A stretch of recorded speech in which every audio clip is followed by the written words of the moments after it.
Amid grief in Charleston expressed by the city's mayor, we all have one thing in common.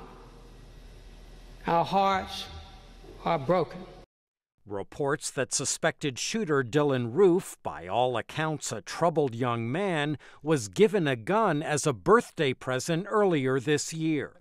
President Barack Obama says America has a problem it must confront. Every country has violent, hateful, or mentally unstable people.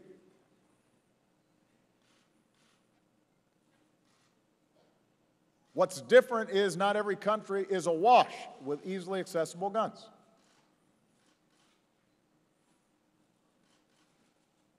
And so I refuse to act as if this is the new normal.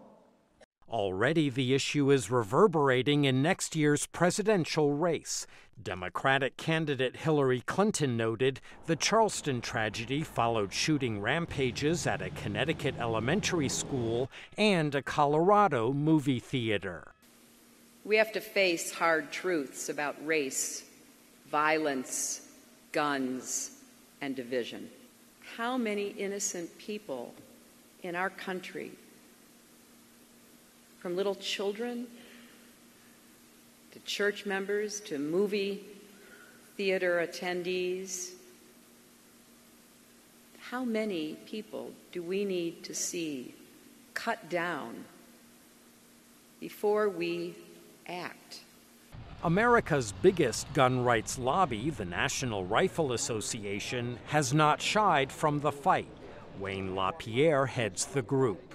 We will elect our next great president of the United States of America, and it will not be Hillary Rodham Clinton. The NRA's political clout is such that prominent Republicans lined up to address its annual national convention this year, including former Florida Governor Jeb Bush, who is now running for president. I have a message for the Obama administration.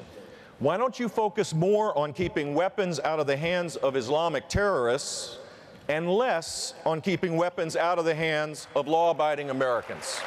The U.S. Constitution's Bill of Rights affirms the right to bear arms, and the United States has almost as many privately owned guns as citizens.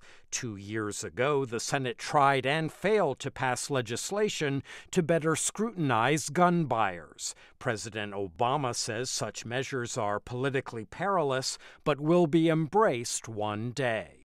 I know today's politics makes it less likely that we see any sort of serious gun safety legislation. I want to be clear, I am not resigned. I have faith we will eventually do the right thing. Charleston was the latest outburst of gun violence in America. Few, if any, think it will be the last. Michael Bowman, VOA News, Washington.